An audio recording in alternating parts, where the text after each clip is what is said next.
Ukuphisheka kwemizwa yakho yilokho okwenza impilo yakho ibe yinhle noma ibe sibi. Akuyona imali, abantu owaqondayo, noma isikhathi esiningi, kukho okukude kakhulu kunalokho. Abantu abaningi baphila impilo yonke bezama kanzima, kodwa bahlala endaweni efanayo. Bayazi okufanele bakwenze, kodwa abakwenzi. Akuwona ubuwula, kodwa yinto ejulile kakhulu engaphakathi kwabo. Uke wazizwa uvaleleke njengokungathi uqhuba ngokushesha kodwa awuqhubeki. Uke wazizwa unamandla okufeza okuningi, kodwa kukhona okuvimba indlela njengamandla angabonakali. Lokhu kuyiqiniso kubantu abaningi. Banamathongo, izinhloso, nemicabango emihle, kodwa abawenzi. Okubi nakakhulu, abazi ukuthi kungani. Iqiniso elibalulekile, elingathandeki ukwamukelwa yiwo wonke umuntu, lithi inkinga ayikho ezingeni lempahla, kodwa ikuwe. Kulesi simo sengqondo sakho, amasiko akho, nokukholelwa kwakho okuhleli engqondweni yakho engaphakathi, okulawula ukuziphatha kwakho ngokuzenzakalelayo. Ucabanga ukuthi wenzelana izinqumo zakho, kodwa empeleni, ubuphindaphinda lokho okufundisiwe ubusha. Futhi lokhu akusilo iphutha lakho, ngubaba, umama, othisha, abamelene bakho, umphakathi. Baphakamisa lokhu kuwe ngenhloso enhle. Kodwa umphumela, uzizwa uvaleleke, uqhubeka uthola imiphumela efanayo, ngisho noma uzame ukushintsha. Uke wathi, ngingathanda ukonga imali, kodwa ayinaso isikhathi. Ngingazi ukuthi lobu buhlobo buyangilimaza, kodwa angikwazi ukuhlukana nalo. Kufanele ngiqale ibhizinisi lami, kodwa kukhona ukuthi ukhuni. Uyazi okufanele ukwenze, kodwa awukwenzi. Lokhu yisimo sengqondo sakho esikulawula. Futhi sinamandla kakhulu kunokucabanga kwakho. Ngalowo mbono, kufanele uzibonele ukuthi ufunda kanjani ngemali, impumelelo, nomsebenzi. Uke wezwa amazwi athi imali ayiwuli emazulwini. Thola imfundo ukuze uthole umsebenzi omuhle. Uma unemali eningi, wenza okuthile okungalungile. Lamazwi abangela ukukholelwa kwakho okungalungile. Ahlala engqondweni yakho, futhi ngisho noma ufunda izincwadi ezinhle zemali, noma ubukele amavidiyo okuthuthukisa, imiphumela iyahlala ifana. Lokhu akusona isiphephelo, kuyisayensi yokuziphatha. Ipsychology ibonise ukuthi ngaphezu kwamaphesenti 90 wemibono yethu iyaqhubeka. Futhi ngaphezu kwamaphesenti 95 yezenzo zethu ayikho ekuqapheleni kwethu. Uvuka, uthatha ucingo, ugeza amazinyo, uya emsebenzini, konke kungenzeka ngokuzenzakalela. Inkinga ukuthi lobu bukhulu babunjwe othile ongaqondi lokho akwenzayo. Lokhu akusho ukuthi uyisili noma awukwazi. Abantu abaningi abavaleke ekucabangenini okuthile bayabahlakaniphile. Baphothule izifundo eziphezulu, banemibono emihle, kodwa bahlala behluleka, bekhungathekile, bebuza, kungani impilo yami ingaqhubeki? Ukuzama ngaphandle kokushintsha ukucabanga kwakho njengokuhlola umkhumbi oboshwe ephiya. Uyaqeda amandla akho, kodwa awuyi kude. Ukuqala, zibone. Bona amasiko akho, amazwi owaqhubeka uwaphindaphinda, izaba ozinikezayo, nezimo ezikwenzeka ngokuzenzakalelayo. Yenza umsebenzi olula, ngezinsuku eziyisikhombisa ezizayo. Bhala yonke into oyenzayo ngokuzenzakalelayo, kusukela ekuvukeni kuze ubuye ulethe. Uzozizwa umangalisiwe. Ukuqonda kuyisibani sokuqala esiqeda isimiso sengqondo sakho. Futhi uma ubona lokho okungabonakali, awukwazi ukuphinda ubuye emuva. Uzoqonda izinto ngendlela ehlukile. Uzoqonda ukuthi izenzo zakho yimpendulo ekuhleleni kwakho. Futhi leli phulo lingashintshwa. Kodwa qaphela, ingqondo yakho iyokuphikisa. Iyokunika izizathu eziyinkulungwane zokungashintshi. Iyokutshela ukuthi kunengozini, kusenesikhathi noma sekwephuzile. Kodwa konke lokhu, yisimo sengqondo sakho esizama ukuhlala siphila. Umsebenzi wakho, siwunqobe. Awuvaleleke ngenxa yokuntula amakhono, kodwa ngenxa yengqondo engeyona yakho. Manje unethuba lokukutshela. Futhi lapho uyenzayo, lokho okuzokwenzeka kuyabonakala njengomlingo, kodwa akusilo. Ulawula wena. Uke wabona indlela abantu abakhuluma ngayo ngemali? kufana nokungathi yinto embi engcolile eyingozi. Uke wezwa amagama athi imali ayilethi injabulo, abacebile abangeni ezulwini, noma imali iyimpande yobubi bonke? Uthini uma ucabanga ukuthi imali iyinto embi? Lokhu kuyinkinga. Lapho kukhona inkinga, akukho ukugeleza. Akukho ukukhula. Imali ayiyona into embi noma enhle. Iyakukhulisa lokho okusekhathini. Uma ungumuntu onesihlakaniphi, uzoba nesihlakaniphi esikhulu ngemali.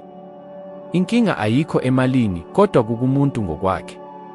Ukulinganiselwa akuyona imali, kodwa kukukholelwa kwakho. Kukhona imali eningi namhlanje kunakuqala. Kodwa abantu abaningi bathi anginamali eyanele. Kungani? Ngenxa yokuthi ukukholelwa kwabo kuwukuntula. Ingqondo yabo ihlelwe ukubona lokho okungekho, hayi lokho okukhona. Lapho ngiqonda lokhu, impilo yami yashintsha. Ngingumlimi, ngangithola imali encane, ngiphila impilo engcono, ngicabanga ukuthi ngenza konke okusemandleni ami. Kodwa umuntu ogama lakhe linguRaymond Douglas Stanford wanginika incwadi ethi Think and Grow Rich, futhi kwakukhona okuthile okwaphuka kimi. Ngangiqonda ukuthi akekho owake wangifundisa ukucabanga ngemali. Ngangiphinda nje lokho engikuzwile. Nganginezinkolelo ezinqamula ukukhula kwami. Kodwa imali ingena ekuphileni kwakho uma ushintsha indlela ohlangana ngayo. Ubone indlela abantu abacebile abenza ngayo. Ababuzi, ngingakwazi ukukhokhela lokhu, kodwa babuza, ngingakha kanjani inzuzo ukuze ngithole lokhu ekuphileni kwami? Awuboni ukubona ukuthi banemali. Bafika lapho ngoba bacabanga ngalendlela ngaphambi kokuba bathole imali. Oprah Winfrey, umfana owakhula ebumpofu, ehlushwa ukuxhashazwa, ukwenqatshwa, ukucwaswa, kodwa wakha umbuso wezigidigidi. Wangashintsha ingqondo yakhe. Akazange amukele indaba ayeyitsheliwe. Lokhu akusona ubuhlengikazi, kungukuzikhethela. Yindlela yokucabanga. Futhi abantu abaningi abawine inhlanhla, bahluleka ngemva kweminyaka embalwa. Baphumelele ngesikhathi esifushane, kodwa baqeda behlulekile. Diego Maradona wayengumuntu omuhle, kodwa impilo yakhe yezezimali yayinkinga. Kungani? Ngoba nakuba enekhono, ukukholelwa kwakhe kwakungashintshi. Ukulinganiselwa, ukungabi nalawulo, nokuzibulala. Lokhu kwenzeka kubantu abavamile nsuku zonke. Abantu abathanda ukufuna imali eningi, kodwa abakwazi ukuyigcina. Ngezikhathi eziningi, uma benemali eningi, bayayichitha. Besabe ukukhokhiswa, ukuthengisa, noma ukuthola imali. Akuyona inhlanhla, kuyihlelwe. Ucwaningo lwaseyunivesithi yaseCambridge lubonise ukuthi amasiko ethu ezimali akhiqizwe eminyakeni eyi-7. Okusho ukuthi ingxenye enkulu yamasiko akho ngemali manje, ukwesaba ukutshala imali, ukukhathazeka uma ubuka ikhadi lakho, noma uzama ukukhokha ngokwakho. Ukhula. Uthola umsebenzi. Uqala ukuthola imali. Kodwa ngaphakathi, usaphila umuntu ofunde ukuthi imali ilula, iyingozi, noma ayinayo. Cabanga ukuthi kwenzekani lapho lo muntu ezama ukuqala ibhizinisi, ukonga imali, ukutshala imali, noma ukushintsha impilo yakhe. Ukukholelwa kwakhe kuyaqala ukusebenza. Futhi kuyaqeda konke. Awudingi ukuphila kanjalo. Kodwa kufanele uzimisele ukubuza yonke into okukholelwayo ngemali. Yonke into. Uke wacabanga ukuthi ukuba nemali akusho ukuthi uyithathile komunye umuntu. Ukuchuma akusho ukucubungula abanye. Ukuceba akusona isono. Indalo ayinayo ukulinganiselwa. Bona ihlathi, umfula, izulu. Konke kukhona. Konke kugubha. Imali kufanele igeleze ekuphileni kwakho. Kodwa kulokhu, kufanele yamukeleke. Futhi wena kuphela ongavula leyo ndlela. Uke wezwa ukuthi uma ushintsha, konke kuyashintsha. Liyiqiniso. Impilo yakho manje iyisithunzi salokho okusekhathini. Uma ushintsha ubuhlobo bakho, imali iyokuqala ukubonakala ngezindlela ongaze wazicabanga. Kungaba yimbono, isimemo, ithuba, ukuhlangana. Kodwa akukho okuzokwenzeka uma inhliziyo yakho ithi imali iyinto embi. Qala ngokwenzela into elula, yeka ukukhuluma kabi ngemali.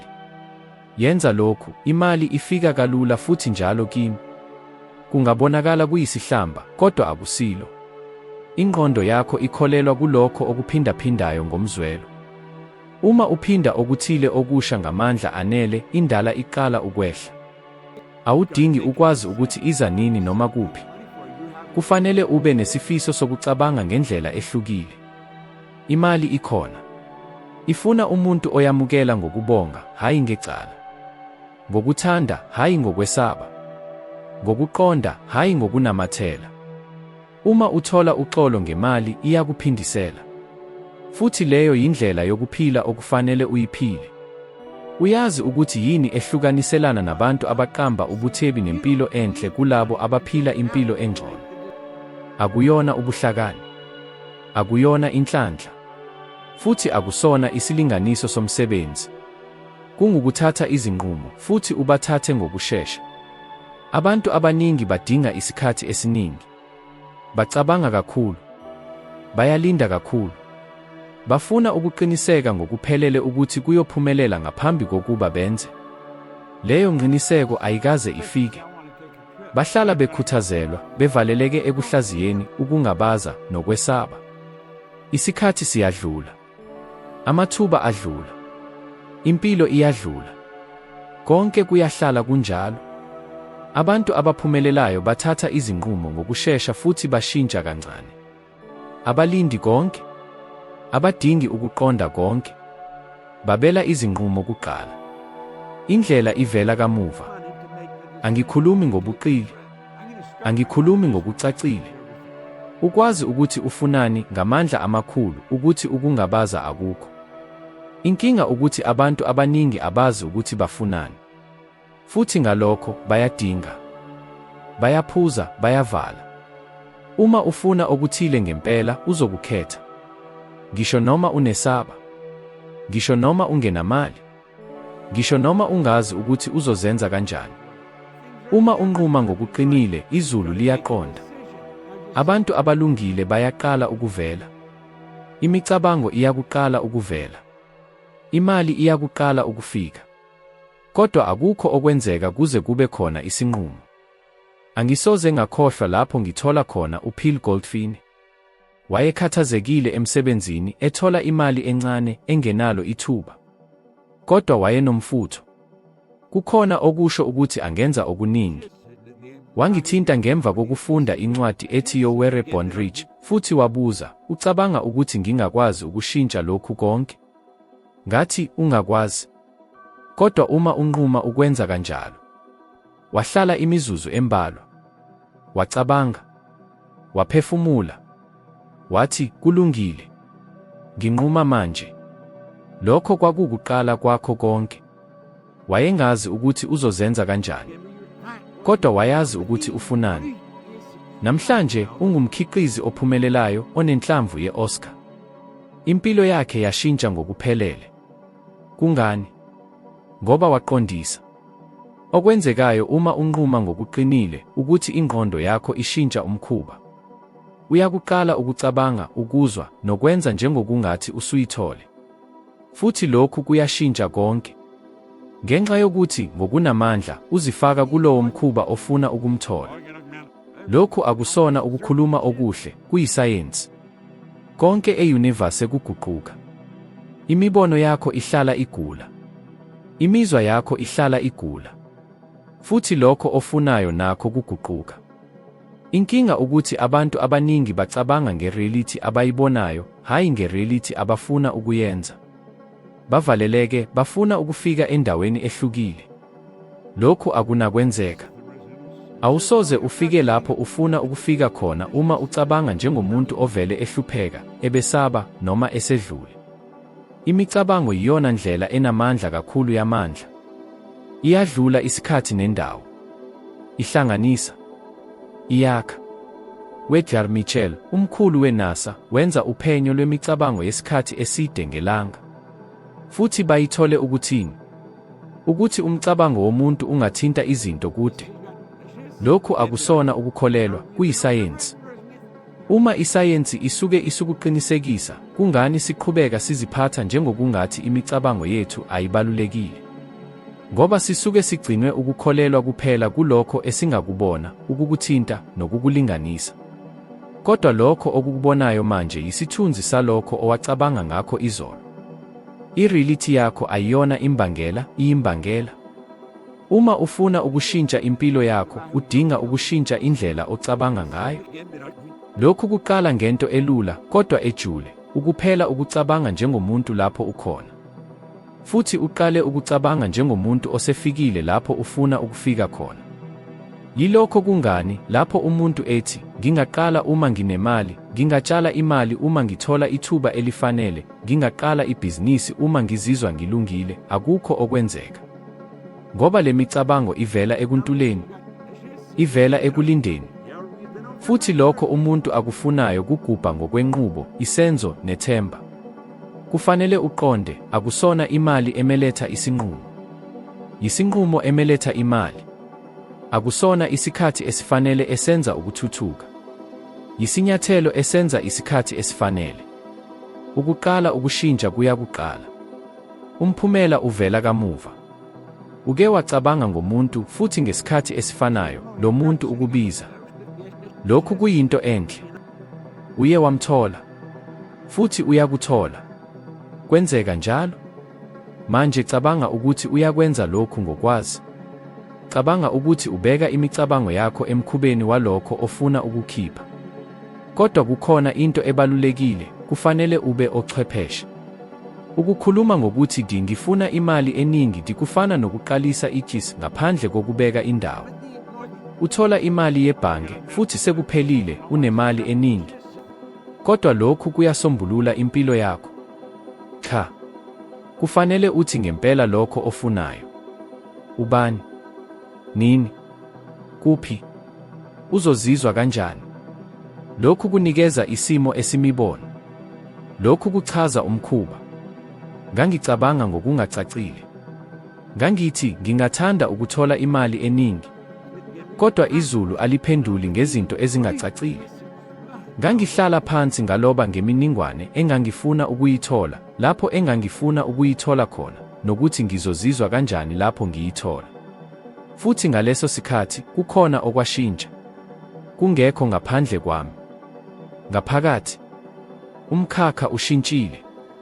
Ukuqala kwakunzima, njengoba izindlela zethu zokuphila zazibaluleke kakhulu, kodwa njengoba isikhathi siqhubeka, izinto zaqala ukuguquka. Amanga athi asishiye ngemuva, athi agcina ephila ngokuthi silwela ukuphila ngendlela esiyifisayo, futhi ngenhliziyo ephelele. Ngibonile lokhu kwenzeka kubantu abaningi, njengoba beqala ukuqonda amandla okuqonda amathuba. Ngikhumbula owesifazane owayesebenza njengobabeka ebhanini iminyaka eyi-15, ephila ngemali yokuqasha kuphela. Elokhu ephupha ngokusebenza nezilwane ezifuywayo, kodwa wayecabanga ukuthi akukho lutho oluzoqala. Sasidinga ukumsiza aqonde amandla akhe. Samsiza ukuba abonise ukuthi ungubani, futhi lokho kwamenza wakwazi ukukhipha amandla akhe ukuze afeze iphupha lakhe. Kungenzeka ngokwengeziwe ukuba abantu bafinyelele izinhloso zabo uma beqonda amandla abo. Kubalulekile ukuba uqine, uhlale ukhumbula ukuthi ufunani, futhi uhlale uqine ekubeni ngawe. Ngabe uzimisele ukulwa nemicabango yakho ebuhlungu, ukuba uqale futhi uhlale ungenawo amahloni. Kufanele ulwe nalokho. Kubalulekile ukuhlala ukhumbula ukuthi yini oyifisayo, nokuba ufike kuphi. Kufana nokuguqula i-channel ku-television, uhlelo luya khona, kodwa kuzodingeka ubonise ukuthi uyayifuna. Impilo yakho ayiguquki ngokuzenzakalelayo, kodwa iyalungiseka uma ushintsha indlela ocabanga ngayo.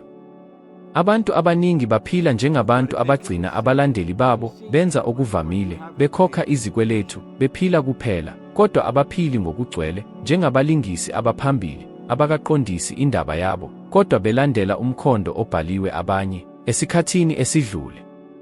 Bacinga ukuthi kuyinto evamile, kodwa akuyona.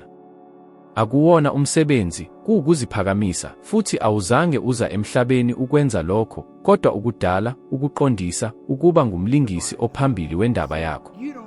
Okubukeka kubi nakakhulu ukuthi abaningi abaqapheli indima yabo yesibili, becabanga ukuthi bayaphatha, kodwa nje bayaphendula nje, bephila ngokulandelana kwamandla omndeni, amasiko nemibono engaphandle, belandela imithetho ngaphandle kokubuza. Liyiphi isikhathi sokugcina ocabange ngalo ukuthi impilo oyiphilwayo, impilo oyikhethile yini, noma impilo okuyinikezwe yona? Kuyadida, ngiyazi, kodwa ushintsho luqala lapho siqaphela ubuthakathaka bethu, lapho siqaphela ukuthi siphila ngokugcina ibhreki elikhulu, lapho sivuma ukuthi, naphezu kwakho konke esinakho, sisalokhu sinomzwelo ohluphekayo, ngoba siyazi ukuthi asisisona esingaba khona. Ngikhumbula owesifazane owayekhona kwenye yemisebenzi yami. Wayesebenza njengobabeka iminyaka eyi-15, wayethola imali eningi, wayekwazi kakhulu, kodwa lapho ekhuluma ngamaphupha akhe angeziwe, amehlo akhe ayakhanya. Wayefuna ukuvula ikolishi lezinkukwane. Kwakuyinto yakhe, kodwa ukwesaba kwamyeka, ukwesaba ukulahlekelwa, ukukhuluphala, ukungazi ukuqala ibhizinisi, ukwehluleka. Kodwa ngimbone ngokucacile, umlingisi ophambili oqoshwe ngaphandle. Wayedinga kuphela ukubamba indawo yakhe efanele. Wawubamba. Wanquma. Washiya umsebenzi. Waqala ibhizinisi lakhe. Futhi akukhulanga ngokwezimali kuphela, kodwa waqala ukuphila ngentokozo, injongo nokuzimela, ngoba ekugcineni wayephila indaba yakhe esitejini sakhe siqu. Sonke sinokugcina kwethu. Abanye bahlala ngemuva, abanye banquma ukuya esiteji. Kodwa awuyi esiteji ngokwesaba, ngamadodana, kodwa ngesibindi, ukuba khona, umthwalo wemfanelo nokushinela. Abantu bakhohlwa ukuthi bangabaqondisi bomphila wabo. Akukhathaleki ukudlule, ungabhala kabusha isikripthi, ushintshe isithombe, ubeke abalingisi abangaphambili, udale isiphetho esisha ngokuphelele, futhi okuhle kakhulu, ungaqala manje, nganoma yisiphi isikhathi. Ukuze wenze lokhu, udinga ukuyeka ukulinda abanye bakutshele ukuthi yini okumele uyenzile, ukufuna ukwamukelwa, ukucela imvume ukuba ujabule. Awudingi. Mane unqume ukuba khona. Ubonile ukuthi abaningi bazama ukumane ukwamukelwa yibo bonke. Baphila kwabanye, bakhathazeka ngezimpendulo zabanye, amathemba omndeni nokucindezela komphakathi. Kuyenzeka ukuthi bathokoza bonke, ngaphandle kwabo, bephelelwa yihloni, benqabile futhi abaxhunyanisiwe kubo. Isimemo esikhulu engingasenza yilokhu, buyela ube ngumlingisi ophambili wempilo yakho. Unamakhono, amaphupha, amandla, kodwa mhlawumbe ukhuluphala ngaphansi kwamandla akho, ngoba ukufundiswe ukuba ube njalo. Mhlawumbe bakutshele ukuthi kwakungafanele ukukhipha, kube yingozi ukukhanya, kungcono ukufana. Kodwa manje, unethuba lokuqala ukufunda, ukuchaza kabusha, ukuqala kabusha. Awudingi ukuphila ngokwalokho abanye abakucabangayo. Omunye umuntu okumele akholwe yiwe. Futhi uma ukholwa, uqala ngokuhlukile, ukhuluma ngokuhlukile, uheha okuhlukile, uphila ngokuhlukile. Awusayidingi ukwamukelwa ngaphandle, ngoba ukuphepha kukithi ekuqinisekeni kokuphila iqiniso lakho. Futhi leli qiniso aliphelele, liyinyana, liqine futhi liyiqiniso. Akukhathaleki iminyaka yakho, isimo sakho sezezimali noma umsebenzi wakho. Akukaze kube sekuhlwa ukuqala ukuphatha, akukaze kube kusenesikhathi sokuqala isigaba esisha. Mhlawumbe konke okuzile ukubhekana nakho kuze kube manje kukulungiselele kuleli thuba, kuleli vusa, kuleli guquko. Ngakho-ke ngitshele, uyakulungela ukushiya ukuphanga. Uyakulungela ukuphuma esixukwini futhi uye esiteji. Uyakulungela ukuphila njengoba wazalelwa ukuphila ngempela. Uma kunjalo, yazi ukuthi awudingi ukwazi konke, awudingi ukuba konke kuhlelwe, vele thatha isinyathelo sokuqala. Ngoba indlela, njengoba ngishilo ngaphambili, ivele ngemuva kwenqumo.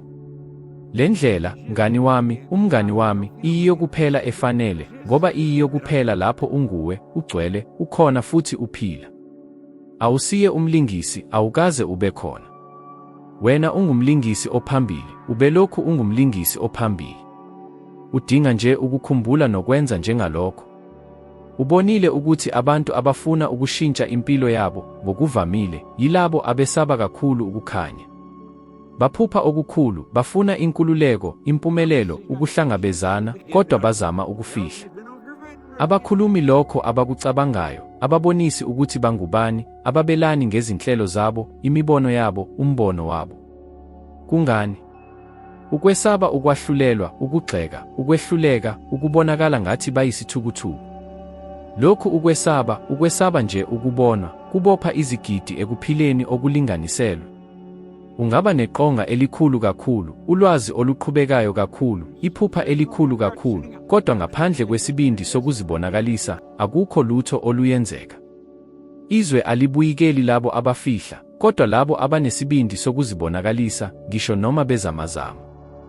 Lokhu ukwesaba kuyinto evamile, evela ebuntwaneni, ekuhlangenwe nakho lapho sawahlulelwa khona, salungiswa, sahleka ngoba sazama into entsha, ukwenza amaphutha, ukwehluleka.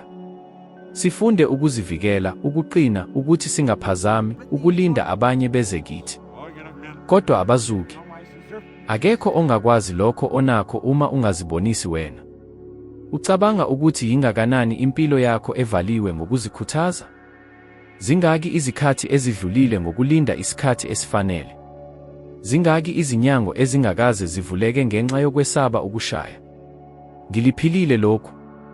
Lapho ngiqala ukufundisa ngokuthuthukiswa komuntu siqu, ngangingazaziwa, ngangingekho izikhundla, noma ukwamukelwa kwezemfundo. Ekuqaleni, abantu babehlekisa, bangibize ngokuthi ngiyisibonelo esingenasibindi, ngingumqambimanga. Cishe ngibuyele endaweni yami yokunethezeka, cishe ngiyeka ukukhuluma, cishe ngifihla imibono yami. Kodwa ngangazi, ngaphakathi, ukuthi umyalezo wawukukhulu kunokwesaba. Futhi ngiyaqhubeka, ngisho noma kunokugxeka, ngisho noma kunokuhlasela. Ngesikhathi abantu baqala ukulalela, ngoba iqiniso, uma likhulunywa ngokuqinile, lihlale lithola izindlebe. Lokho okusiphetheyo kungashintsha impilo, kodwa kuphela uma kuphuma kuwe, kuphela uma kuhlanganyelwe. Ukuze wenze lokhu, uzolwa nokwesaba ukwenza amaphutha, ukubonakala ungumthukuthuku, ukuhlulelwa. Akubona bonke abayoqonda, akubona bonke abayothanda, akubona bonke abayothokoza. Kodwa uma ubhekene nokwesaba, kuyahluleka. Ukuhlulelwa okwesabisayo akulona lwabanye, kodwa nguwe, izwi lakho lithi, awukuhle ngokwanele, uzohluleka, uzolahlekelwa. Lona yilowo mkhakha omdala ozama ukugcina ukhulu, ngoba uhlelo lwakho luhlelwe ekuphileni, hayi ekufezeni. Ufuna ukugcina ukhulu, uqagela endaweni efanayo. Kodwa awuzange uzalelwe ukuphila, kodwa ukukhula, ukuzibonakalisa ngokugcwele. Uma uzibonakalisa, ngisho nokwesaba okuthile kuyahlala kuwe. Ukuzethemba kuvela, hayi ngokwamukelwa ngaphandle, kodwa ngokuthi uyeka ukufihla. Leli qiniso linamandla, liheha abantu, amathuba, imibono, izindlela, ngoba uphila ngokuvumelana nobukhulu bakho bangempela. Kukhona isigwebo esinamandla, lokho okunamahloni okusibonakalisa yilo lokho okuyophila abanye abantu. Ubuhlungu bakho, imibuzo yakho, imbali yakho ingaba yilokho omunye umuntu akudingayo ukuze aqhubeke phambili. Kodwa lokhu kwenzeka kuphela uma unesibindi sokubonakala. Awudingi ukuba ugcwele, ukulungela, ukwazi konke. Udinga ukuba yiqiniso, uthembeke, unguwe. Inselele, ezinsukwini ezintathu ezilandelayo, yabelana ngalokho okukholwayo, umbono, isigwebo, indaba. Kungaba ingxoxo, ukubhala ezinkundleni zokuxhumana, noma ukukhuluma nawe. Bhekene nokwesaba ukubona. Kuphela uma uvela lapho izwe lingakuthola khona. Ngenkathi ufihla, impilo yakho ihlala ivaliwe, kodwa lapho uzibonakalisa, konke kuqala ukuhamba. Alikho indawo enamandla kuneziko leqiniso lakho. Awusayikwazi ukufihla ukuthi ungubani ngempela. Konke okuthanda kukho, imali eningi, inkululeko, ukwaziswa, ukuthula, kuyaphela ngesibindi sokubonakala, ukuphuma esimnyameni, ukuyeka ukumelana namakhambi futhi uqale ukuphila lokho owazalelwa ukuba yikho. Uma lo myalezo wawunengqondo, usukulungele isinyathelo esilandelayo. Ividiyo elandelayo izokhulisa uqaphelo lwakho futhi ibonise indlela yokuqhubeka nohambo lwakho lokuguquka, ube ngcono kancane ngansuku zonke. Lolu shintsho olukhulu lwenzeka njalo. Ngiyabonga ngokuba khona lapha. Ngizokubona evidiyo elandelayo.